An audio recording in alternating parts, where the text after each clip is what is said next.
It began on an ordinary Thursday morning, the kind of day that feels too uneventful to ever matter. The sun rose clean and warm over Maplewood Estates, a pristine suburban neighborhood where lawns were measured with rulers and mailboxes had to be regulation approved. For 5 years, the narrator had lived there peacefully, following every rule, paying every fee, and staying out of the homeowners association's way. Until that morning. The first sign that something was wrong wasn't the letter. It was the moving truck. A massive white truck had parked directly in front of the narrator's home, its diesel engine humming while 2 workers in blue uniforms began unloading furniture. Confused, the narrator stepped outside expecting they had the wrong address. But then came the moment that made the world tilt off balance. One of the movers held a clipboard with the narrator's home address clearly written on it, followed by the words, "Foreclosure Sale, Maplewood Estates, HOA." The shock hit like a brick. Foreclosure? That made no sense. The mortgage had been paid on time every month, and there hadn't been so much as a late HOA fee in years. The narrator's stomach churned as realization set in. This wasn't some prank. It was a bureaucratic disaster. The HOA had somehow listed and sold the home without consent or warning. A frantic visit to the county clerk's office confirmed it. A clerical error, they called it. Somewhere in the HOA's endless spreadsheets, a small misfiled payment record had flagged the property as delinquent. When the error wasn't corrected, the HOA had pushed through the process, filing notice after notice to an old mailing address the narrator hadn't used in years. The sale had gone through quietly and legally. On paper, the house wasn't theirs anymore. It didn't matter that it was a mistake. The signatures were inked, the deed had transferred, and the property was now listed under a stranger's name. The HOA president, a woman named Margaret Fields, offered only a curt apology. "We'll see what we can do," she had said in an email that was so dismissive it almost felt deliberate. But the narrator wasn't the kind of person to let something like this slide. Over the next week, emotions cycled between disbelief and anger. The once trusted HOA now felt like an enemy. A faceless organization that had stripped away the single most personal thing a person could own. Neighbors whispered about it, watching from behind their curtains as the narrator packed up a few essentials and moved temporarily into a rental across town. The emotional toll was heavy. Every time they passed Maplewood Estates, they saw their old home, lights on, curtains drawn, and someone else's car in the driveway. It wasn't just a house that had been taken. It was years of effort, identity, and pride. But while others might have resigned themselves to endless court battles, the narrator's mind began working in a different direction. If the HOA could take something so personal under the guise of administration, then there had to be a way to turn that same system against them. Late nights turned into research marathons. Public financial disclosures, board records, and property filings all became puzzle pieces. And what emerged from the chaos was something shocking. Maplewood Estates' HOA was in financial trouble. The president had been diverting funds for consulting expenses, and several members had resigned quietly over the past year. The HOA was hanging by a thread, barely solvent, relying on upcoming membership renewals to survive. That was when the narrator realized revenge didn't have to come from the courtroom. It could come from the inside. The idea started as a whisper, a ridiculous, impossible thought. But the more it was considered the more it made sense. The HOA wasn't a government agency, it was a corporation registered with the state. And like any corporation, ownership could be bought. So a plan began to take shape. Quietly, carefully, and without alerting anyone, the narrator began to contact the remaining board members one by one. Each conversation revealed more cracks in the HOA's armor. Some were tired of the endless complaints. Others were broke, looking to unload their shares of responsibility. And through legal channels, all above board, the narrator began to acquire voting interests and influence. It took months, but eventually, The balance of power started to shift. By the time the next annual board meeting approached, the narrator wasn't an outsider anymore. They were now one of the HOA's largest stakeholders.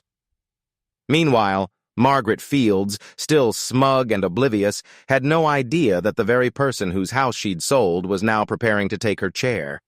But the narrator knew it wasn't just about revenge. It was about principle. If the HOA could ruin lives through carelessness, someone had to ensure no one else went through that nightmare again. The mission had evolved from personal justice to something greater: control, reform, and exposure. The day before the annual meeting, a notice was posted in every mailbox across Maplewood Estates.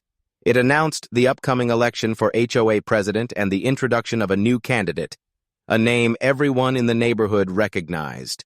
When the residents saw it, whispers spread faster than wildfire. Margaret was furious, of course, but the rules were clear. The election was fair, and votes were due the following day. That night, the narrator couldn't sleep. The same neighborhood that had once taken everything from them was now on the verge of being under their command. But power, once gained, always comes with a price. And as the sun rose over Maplewood Estates once more, the narrator knew the next chapter of their story wasn't about reclaiming a house. It was about owning an empire. The morning of the election arrived crisp and clear, with the kind of stillness that hides tension underneath. Maplewood Estates was unusually alive that day. Neighbors who rarely spoke gathered in driveways, whispering rumors and speculations. Some didn't believe the story, that a homeowner, wronged by the HOA, had fought their way back for revenge. Others secretly admired the audacity. But for the narrator, there was no room for speculation. Everything had been planned down to the smallest detail. The night before, every voting packet, candidate flyer, and financial disclosure had been reviewed meticulously. The evidence of corruption under Margaret Fields' leadership had been organized, not for courtroom drama, but for persuasion. Facts would be the weapon. Truth would be the strategy. The HOA meeting was held in the community clubhouse, a sterile building with beige walls, folding chairs, and the faint scent of disinfectant. The board sat at the front, a mix of weary faces and defensive postures. Margaret Fields, in her signature red blazer, sat in the center, exuding the kind of artificial confidence that only crumbles under pressure. When the meeting opened, her tone was the same as always: condescending, rehearsed, and dismissive. She reminded everyone of her dedication to the community, of how she had protected property values and ensured order. But as she spoke, murmurs filled the room. The residents had already seen the leaked documents. The narrator had made sure of that. Through quiet channels, the truth had spread. Misuse of HOA funds, unnecessary fines, favoritism in enforcement, and even personal reimbursement for community lunches that no one else had attended. Margaret's polished reputation had begun to crumble before the meeting even began. When it was the narrator's turn to speak, the atmosphere shifted. There was no anger in the voice that addressed the crowd, just calm authority. The story was laid out clearly, fact by fact. The wrongful sale of the home, the months of silence from the board, the ignored pleas for investigation, then the financial mismanagement, proven through the HOA's own records. The room grew silent as residents realized just how deep the negligence ran. And when the moment came for the vote, the results weren't even close. Margaret's face fell as one by one, hands rose in favor of her opponent. By the end of the count, she sat motionless, her authority dissolved in front of the very people she had once controlled. With a simple announcement from the secretary, the power dynamic of Maplewood Estates shifted completely. The narrator, once the victim of the HOA's greatest mistake, was now its new president. The crowd clapped hesitantly at first, then with genuine enthusiasm. For the first time in years, homeowners felt like change was possible. But beneath the applause, Margaret's cold glare burned across the room. She didn't storm out. She didn't shout. She simply gathered her folder, gave a tight, knowing smile, and left the room without a word. It was clear that she wasn't finished. The next few weeks were a whirlwind. The HOA office, once guarded and secretive, opened under new leadership. Files that had been misplaced suddenly reappeared. The association's neglected finances began to make sense, and what emerged was staggering. Years of overspending, hidden reimbursements, and debts that had been quietly transferred into residents' fees. It wasn't just incompetence, it was control. Every rule, every fine, every denial of approval had been a tool Margaret used to maintain power. The narrator began implementing reforms immediately. Transparent meetings, digital records, and open voting were introduced. Residents who had once been checked and fined for minor infractions, faded mailbox paint, slightly taller hedges, saw their penalties reversed. For the first time, the HOA started to feel like a community, not a dictatorship. But change, especially in places built on control, breeds resistance. Anonymous emails started arriving in the HOA inbox. Accusations, rumors, and threats. Someone was spreading lies that the new president had bought their way in unfairly. Board members who had once pledged loyalty began to waver. Contractors suddenly canceled maintenance jobs. It was as if invisible hands were pulling strings behind the scenes. Then, one morning, an envelope arrived at the HOA office. No return address. Inside was a copy of the original foreclosure documents, the very ones that had stolen the narrator's house, but this time highlighted and annotated. Across the bottom, in neat handwriting, was a message. Check who signed it. That night, the narrator stayed late in the office, combing through old records. The signature in question, the one authorizing the sale, wasn't from the HOA's legal counsel or any county officer. It was Margaret's. She had personally signed the authorization to sell the property. It wasn't a clerical error. It had been deliberate. The realization hit like a thunderclap. The sale of the home hadn't been an accident of bureaucracy. It had been a calculated move. The motive, however, was still unclear. But the discovery ignited something deeper. Determination mixed with fury. The narrator now held both power and proof. But exposing Margaret too early could backfire. She still had allies and influence in nearby HOAs, and Maplewood Estates was just one of several communities she had ties to. A direct attack would only start a war, so patience became the new weapon. Instead of retaliation, the narrator focused on stabilization, restoring trust, organizing new committees, rebuilding the HOA's finances, and strengthening the bylaws. The goal was simple: make the HOA untouchable before confronting its enemies. Meanwhile, quietly, investigations continued. The narrator began tracking Margaret's financial movements, her business partnerships, and the trail of money flowing through her consulting firm. What emerged was more tangled than expected. An entire network of HOAs interconnected through shell companies and management groups that all led back to her. Maplewood Estates was just one piece of her empire. The mistake that had started it all, the wrongful sale of one house, was only a symptom of something much larger. And now, the person she had once underestimated was sitting at the center of her crumbling empire, holding the one thing she couldn't control anymore: authority. The calm before the storm was over. Margaret Fields had made a fatal error, and for the first time, she wasn't the one pulling the strings. Weeks passed, but peace never truly settled over Maplewood Estates. The neighborhood appeared calm. Freshly trimmed lawns, polite waves between neighbors, tidy driveways lined with identical mailboxes. But beneath the perfect suburban surface, tension simmered. Everyone could feel it. The old guard of the HOA, those loyal to Margaret Fields, had not disappeared. They had merely gone quiet, waiting for their moment to strike. For the narrator, life had transformed into a careful balance between leadership and investigation. Every meeting, every budget review, every conversation was shadowed by the knowledge that the former president had not simply mismanaged. She had orchestrated something much larger. The evidence kept growing. Traces of interconnected contracts between Maplewood Estates and several other nearby associations began to surface. All of them used the same management company, Fields Community Solutions, founded and operated by Margaret herself. It was a clever setup. She didn't just control one HOA, she controlled 5, each feeding money into the same private account network under the guise of administrative fees.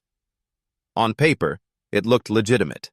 In practice, it was a quiet siphoning of residents' money, hidden behind layers of corporate paperwork. The narrator spent long nights tracing it all, sitting alone in the HOA office after everyone else had gone home. The soft hum of the air conditioner was the only sound as spreadsheets filled the monitor. And with every new document uncovered, the scale of Margaret's empire became clearer and more disturbing. She had built an entire business model out of control. By intimidating board members, enforcing arbitrary fines, and manipulating property assessments, she had ensured constant income for her management company. Each community became dependent on her firm's expertise. Any attempt to sever ties would result in chaos, missing files, sudden violations, even anonymous complaints that drove residents to desperation. It wasn't just about money, it was about dominance. But power, no matter how deeply rooted, always leaves cracks, and the narrator had started finding them. The first crack came in the form of an overlooked bank statement, one that tied a payment from another HOA directly to Margaret's personal account. The transfer was small, perhaps dismissed as an accounting error by those who hadn't looked closely. But to someone who knew what to search for, it was proof of misappropriation, a legal thread that could unravel her entire operation. The narrator began documenting everything, every irregularity, every suspicious transaction, every overlapping date. They assembled a private dossier, one that grew thicker with each passing day. Still, exposure alone wouldn't be enough. Margaret had influence, connections in real estate, local, government, and even law enforcement. To confront her directly would be to invite retaliation. She needed to be cornered from within her own system, using her own tactics against her. Meanwhile, the neighborhood was slowly healing under the narrator's new leadership. Transparency had replaced secrecy, and fairness had replaced fear. Residents began to see the difference, and loyalty shifted naturally toward the new president. People who once whispered behind closed doors now volunteered for committees, eager to rebuild the community they had nearly lost. It should have been a time of quiet satisfaction. But the narrator couldn't shake the feeling of being watched. Emails began to arrive from unknown addresses, simple messages never signed. "You're digging too deep. Stop before you regret it. You don't know who she's connected to." Each one was deleted, but the unease lingered. And then one night, returning to the HOA office after a community dinner, the narrator noticed something odd. The door was slightly ajar. Inside, papers were scattered across the floor, drawers open, filing cabinets rifled through. Someone had been there. The security footage confirmed it. A shadowy figure, wearing gloves and a hoodie, had entered the office around midnight. The face was never visible, but the intent was clear. Whoever it was had searched specifically for something, and only one file was missing: the dossier. Margaret had found out. The narrator's first instinct was panic, but then came clarity. The theft confirmed something important. The evidence was a threat to her, and if she was willing to break in to retrieve it, she was more desperate than she appeared. That desperation could be used. Within days, a backup of the stolen documents was reconstructed, Not everything, but enough to make the same point. The narrator then reached out to an ally, a former board member from one of Margaret's other HOAs. His story matched perfectly. Sudden fines, false accusations, forced resignations. He had long suspected that Margaret was orchestrating something illegal but lacked the proof. Together they began coordinating quietly, connecting dots across all 5 communities. Each one had similar complaints, similar patterns of abuse, and each one had a population tired of being controlled. The idea was born not of revenge, but of strategy. A collective of HOAs banding together to investigate the network that ruled them all. The narrator became the unspoken leader of that effort, using their position to reach other board presidents, slowly gathering testimonies and documents. What started as a personal vendetta had grown into a movement. And while Margaret still lurked in the background, growing increasingly aggressive in her attempts to discredit the narrator, she didn't realize how quickly her empire was crumbling beneath her feet. Then came the first public blow. A local newspaper ran an article titled, "Homeowners Association Under Investigation for Financial Misconduct." It didn't name her directly, but the details were unmistakable. Rumors spread instantly through every HOA under her control. Residents began demanding explanations. Meetings grew chaotic. Some of her loyal board members resigned overnight. Margaret's power, once absolute, was slipping. But she wasn't finished. She never was. And the narrator knew that the coming confrontation would no longer be about board meetings or bylaws. It would be personal. Margaret had already proven she would cross any line to protect her legacy. And now, she had nothing left to lose. As another quiet evening fell over Maplewood Estates, the narrator sat alone, reviewing the growing pile of evidence and correspondence. The faint hum of the streetlights outside felt unnerving. The neighborhood looked peaceful. Too peaceful. Somewhere out there, Margaret was watching, waiting, planning her next move. And when she struck again, it wouldn't be through paperwork or fines. It would be war. The calm that settled over Maplewood Estates in the days after the newspaper article was deceptive, the kind of quiet that exists before a storm tears everything apart. For the first time, Margaret Fields was publicly cornered. Her empire of control was under scrutiny, and the cracks in her power were widening fast. But power like hers doesn't collapse without a fight. It began subtly, almost unnoticeably. Small administrative glitches appeared throughout the HOA's system. Missing maintenance requests, lost payment records, suddenly declined vendor contracts. The narrator's emails to trusted contractors went unanswered, and the community landscaper, who had worked for Maplewood Estates for years, abruptly terminated their agreement for personal reasons. Then came the complaints. Residents began receiving violation notices again, for trash bins left out too long, for lawn colors not matching HOA standards, even for door wreaths that were too large. The narrator hadn't issued any of these citations. When questioned, the administrative system showed they had come from an external management account, one that shouldn't have existed anymore. Margaret had found a way back in.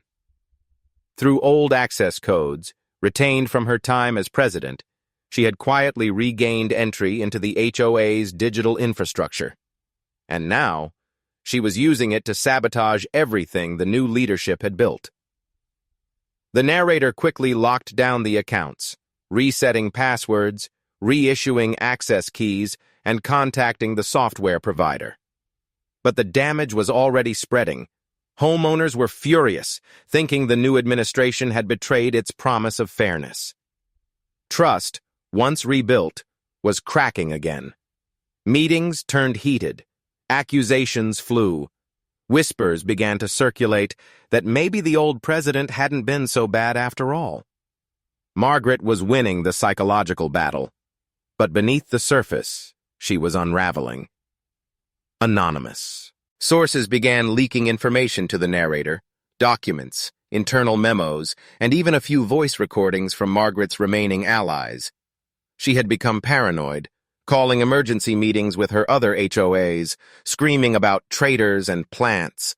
Her once loyal staff were abandoning her, terrified of being caught in the scandal. And yet, she refused to go down quietly. The first major strike came in the form of a lawsuit. Filed under her management company's name, it accused Maplewood Estates HOA of defamation and contract violation. The damages requested were absurd, enough to bankrupt the association entirely. It was a desperate move, but an effective one. The residents panicked. Legal fees skyrocketed overnight. Even with strong evidence of corruption, the narrator knew lawsuits like these could drag on for years, draining every resource the HOA had. Still, surrender was never an option. The narrator filed a countersuit, backed by the evidence collected over months of investigation. But more importantly, they made a choice that would change everything: to bring the battle into the open. A special community meeting was announced, one that every homeowner was invited to attend. The narrator planned to lay out everything: the fraudulent sales, the embezzlement, the manipulated fines, the interlinked HOAs, all of it. When the day came, the clubhouse was packed to capacity. Every chair was filled, and people stood shoulder to shoulder at the back of the room. The air was heavy with tension and curiosity. The narrator stood at the front, stacks of papers neatly arranged beside a projector. There was no anger in the presentation, only precision. Each document, each transaction, each record of misconduct appeared on the screen piece by piece until the truth became undeniable. Margaret's empire wasn't just corrupt. It was criminal. The room fell silent when the final slide appeared, a digital trail showing funds transferred from HOA accounts to Fields Community Solutions, LLC, and from there to an offshore account under her name. It was the end of her credibility, or so it seemed. That same night, as the narrator drove home, headlights appeared in the rearview mirror. Bright, steady, uncomfortably close. At first, it seemed like coincidence. But every turn, every detour, the car followed. When the narrator finally pulled into their driveway, the vehicle slowed at the curb, idled for a few seconds, and then disappeared into the darkness. Margaret had crossed a new line. In the following days, the intimidation escalated. Tires slashed, anonymous letters taped to the office door, a brick thrown through a window with a note attached: "Drop it, or lose everything again." Police reports were filed, but the pattern was clear. Someone was trying to send a message. Whether it was Margaret herself or one of her few remaining supporters, it didn't matter. The purpose was fear. But fear, when faced directly, often becomes fuel. The narrator doubled down. Security cameras were installed throughout the community, and digital backups were stored in multiple locations. They began collaborating with state investigators who had quietly taken interest in the mounting evidence. What had started as a local HOA feud was now unfolding into a statewide fraud case. The walls were closing in on Margaret. Her properties were being audited, her accounts flagged, her management licenses questioned. And when investigators began interviewing former employees, the testimonies were damning. Claims of forged documents, falsified budgets, and even threats to silence whistleblowers. Still, she remained defiant, sending venomous statements through her lawyer and denying every accusation. But behind the scenes, the facade was crumbling. One by one, her remaining board allies resigned. Her firm's website went offline. And yet, despite everything, she wasn't gone. Late one evening, as the narrator locked up the HOA office, they noticed an envelope slid under the door. No markings. Inside, a single sheet of paper. It was a property transfer notice. The address listed was their old home, the one Margaret had wrongfully sold. The buyer's name was blurred, smudged just enough to be unreadable. But the final line was clear. Transfer pending, Margaret Fields Realty Holdings. She was trying to reclaim it, not out of greed, out of spite. The realization hit hard. Margaret didn't just want to destroy reputations or money. She wanted to remind the narrator that no matter how much power they gained, she could still touch the one thing that started it all. It wasn't about the HOA anymore. It was personal vengeance, one last play to reclaim control through chaos. The narrator stood in the quiet office, staring at the document, knowing that what came next wouldn't be handled in meetings or courtrooms. It would be a battle of willpower, strategy, and endurance. The HOA had been saved once. Now it was time to protect it, and the home that symbolized everything lost and reclaimed, for good. The war for Maplewood Estates was about to reach its breaking point. The war between the narrator and Margaret Fields had shifted from the shadows into full daylight. What began as a paperwork error had evolved into a full-scale collapse of one woman's carefully built empire. The once invincible HOA mogul was cornered, but cornered predators often fight hardest before they fall.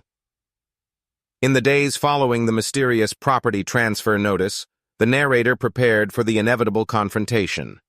The timing was too deliberate to be coincidence. Margaret's pattern had always been to strike when control slipped from her hands, to create chaos that forced others to play defense. But this time, the narrator refused to react blindly. Instead, every move became calculated. The narrator contacted the county registrar's office to flag any transfer involving their old property, ensuring no document could be processed without a review. Legal counsel was retained on standby. Every loophole Margaret once exploited was being closed one by one. But while the narrator fortified their defenses, Margaret began her final offensive. It started with public smears. Anonymous posts appeared on neighborhood forums accusing the narrator of corruption, claiming the HOA had been taken over through illegal manipulation. A few residents, too used to the gossip-driven politics of the neighborhood, believed it. The comment sections filled with speculation and anger. Then came the interviews. Margaret had managed to charm a small local news outlet into running a piece about her wrongful persecution. She painted herself as the victim of a vindictive homeowner who wanted to destroy her company. Her tone was calm, measured, even sympathetic, the kind of manipulation she had mastered over years of public control. But while she played the martyr, investigators were working quietly behind the scenes. The narrator had turned over every file, every email, every record, and with the growing cooperation of other HOAs, the case had evolved beyond a local scandal. The network of fraud Margaret had built was massive. Nearly $500,000 in diverted community funds, disguised through maintenance contracts, landscaping fees, and consulting invoices. It stretched across counties, woven into a web of false companies and dummy accounts. For years, it had gone unnoticed because no one ever questioned the system. Until now. As the investigation deepened, more witnesses came forward. Former employees admitted to forging documents at her request. Contractors confessed to inflating invoices under pressure. Every story added another nail in the coffin of her once flawless empire. Still, she resisted, growing more erratic with every passing week. The narrat, or started receiving nightly calls from unknown numbers, always silent, always hanging up after a few seconds. One evening, a dark SUV parked across from the HOA office, its headlights off, engine idling. It stayed there for nearly an hour before leaving without a sound. The intimidation no longer frightened the narrator. It confirmed one thing. Margaret was losing control. The breaking point came when a subpoena finally landed on her desk. The state attorney's office had officially opened a case into Fields Community Solutions for fraud, embezzlement, and falsification of public records. The HOA's lawsuit, once a desperate attempt at retaliation, now became the evidence that sealed her fate. Margaret's lawyers scrambled, filing motions and appeals, but the walls were closing in, accounts were frozen, assets seized. Her reputation, once spotless, now lay in ruins. And yet, amidst her downfall, she made one last, reckless move. The narrator received a notice from the county again. The old property had been purchased, this time under a new shell company. The buyer? A corporation founded just weeks prior, registered in a neighboring state. The signature on the filing was disguised, but the handwriting was unmistakable. Margaret had used a proxy to repurchase the house she had once stolen. Not to live in, but to hold as leverage, a reminder that she still had claws, even in ruin. The narrator didn't react publicly. Instead, they quietly informed the investigators. Within days, the transfer was flagged as part of the ongoing financial probe. The property, now evidence in a state investigation, was frozen indefinitely. Margaret's last act of spite had turned into another criminal offense. It was over. The arrest came quietly, on a gray morning when the streets of Maplewood Estates were still damp with dew. Margaret was escorted out of her gated home in silence, surrounded by officers and flashing lights. Neighbors watched from their windows as the woman who had once ruled them through fear and control was led away in handcuffs. News of her downfall spread like wildfire. Television crews arrived, reporters swarmed the courthouse, and residents across multiple neighborhoods learned the truth about the woman who had controlled their lives for years. Her empire had fallen not through violence or vengeance, but through exposure. The narrator stood at the edge of it all, watching from a distance.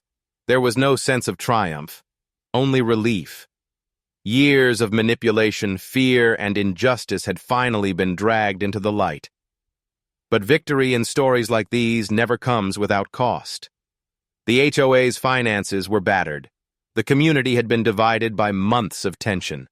The narrator's own peace had been eroded by sleepless nights and endless battles. Even with Margaret gone, the echoes of her reign lingered, a reminder that power abused always leaves scars. Still, progress was visible. Under new leadership, the HOA began rebuilding with transparency as its foundation. Committees formed. Residents participated. Trust, slowly and painfully, began to return. The community that had once turned on itself was finally healing. One afternoon, the narrator drove past their old home, the house that had started it all. The windows were shuttered, the lawn overgrown. It looked abandoned, forgotten. But it was no longer a symbol of loss. It was a monument to resilience. The fight had been brutal, but from its ashes, something stronger had been built. Weeks later, the narrator received a letter from the state's Department of Housing. It confirmed that once the investigation concluded, ownership of the property would legally revert to them, full and undisputed. Their house was coming home. As the sun set over Maplewood Estates, the narrator stood outside the HOA office, now quiet, peaceful, and whole again. The same place that had once been a battleground for corruption had become a sanctuary for fairness. But even as they closed the door and locked up for the night, one thought lingered. Power is never truly destroyed. It only changes hands. And in the right hands, it could finally be used for good.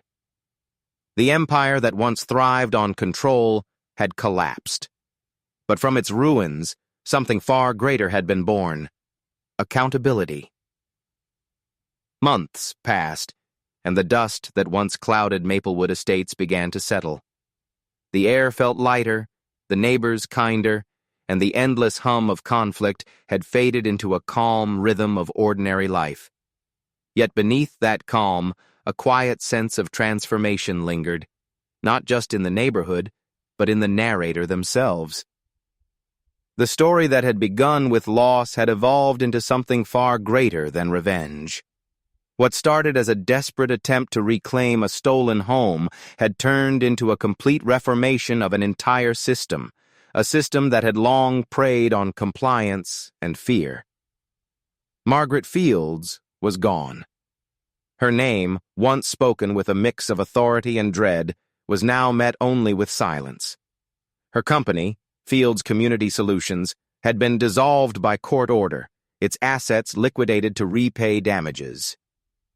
The legal process continued in the background, but for Maplewood Estates, her era was over. The narrator's house, their original home, was finally restored. The deed arrived one bright morning in a thick, official envelope. The paper felt heavier than expected, as if carrying the weight of the entire journey. Standing in the empty living room once again, surrounded by sunlight filtering through familiar windows, the narrator felt something unexpected. Peace. But peace had never been their destination. In the months of rebuilding Maplewood Estates, something had become clear. The HOA model itself, the very structure that allowed people like Margaret to rise unchecked, was broken. Across towns and states, countless homeowners were still trapped under similar regimes. Some fought, some gave up, and most never realized how deeply they were being manipulated. The narrator had seen the system from both sides, as the victim and as the insider, and with that knowledge came a realization. Real change wouldn't come from destroying HOAs. It would come from leading them. The thought began as a spark. A what if, whispered late one night while reviewing files. What if the Maplewood model could be replicated? What if communities across the state could be rebuilt around transparency, accountability, and fairness, rather than greed and fear? It was the kind of idea that could only come from someone who had lived through the worst of it. So quietly, the narrator began again. With the credibility of their successful reforms and the respect of the residents, they formed a new organization, Homeowners for Integrity Alliance. Its purpose was simple: to take over dysfunctional HOAs, restructure them, and place them under ethical management. At first, it was a local initiative, offering consulting and oversight to nearby communities struggling with mismanagement. But word spread faster than expected. Homeowners from other neighborhoods reached out. Journalists revisited the Maplewood story, this time not as a tale of scandal, but as one of redemption and reform. The name that had once been associated with chaos now stood for leadership and justice. And then, one by one, smaller HOAs began voting to replace their existing management with the narrator's alliance. Some did it out of desperation, others out of trust. Within 6 months, the alliance had influence across multiple communities, ironically mirroring the empire Margaret had once ruled. But this time, the empire was built on transparency. Every financial record was public. Every meeting was recorded. Every fine required resident approval. Where fear had once dictated compliance, now fairness guided decision-making. The irony was not lost on the narrator. The system that had destroyed their life had now become the foundation for their legacy. Yet, amidst all the growth and progress, the past lingered like a quiet echo. On rare nights when the narrator stayed late in the office, they would think back to that first day, the moving truck, the shock, the disbelief. It felt like another lifetime. In a way, it was. The community that once tried to break them had become their greatest teacher. And the house that once symbolized loss had become a reminder that sometimes the worst injustices can forge the strongest leaders. Then one evening, as the narrator prepared to leave the office, a visitor arrived. A woman in her 60s, nervous and polite, clutching a file of papers. Her HOA, she explained, was collapsing under debt and corruption. She had heard about Maplewood Estates, how it had gone from chaos to harmony, and wanted help. The narrator listened, offered guidance, and promised to review the documents. When the woman left, the narrator stood by the window, watching her car disappear down the street. It struck them then, this was how it would continue. Not through grand gestures or dramatic revenge, but through steady, deliberate change, one community at a time. Weeks later, as part of a legal closure, Margaret Fields's remaining properties went up for auction. The narrator attended quietly, blending into the crowd. Among the listings was a small office building, once the headquarters of Fields Community Solutions. It sold quickly to an anonymous bidder, but as the final lot appeared, the narrator placed one bid. It wasn't high, but it was enough. The property? A modest suburban office suite, Margaret's first HOA office, the same place she had built, her empire. When the narrator received the deed days later, they visited it only once. The building was empty, silent except for the creak of the old floorboards. They stood, there for a moment, letting the history of it settle. Then they locked the door behind them and placed a single sign in the front window. It read, Headquarters, Homeowners for Integrity Alliance. The circle had closed completely. What had begun as revenge had become revolution. The HOA system that once destroyed lives was now being reshaped from within. Fairer, stronger, and accountable. The narrator hadn't just reclaimed their house. They had reclaimed power itself. As the sun set that evening, golden light spilled across the polished floors of the new office. Outside, the world looked quiet, peaceful in a way it hadn't been for a long time. The story that began with injustice had found its balance. And for the first time in years, the narrator smiled. Because this time, the HOA didn't own them. They owned the HOA.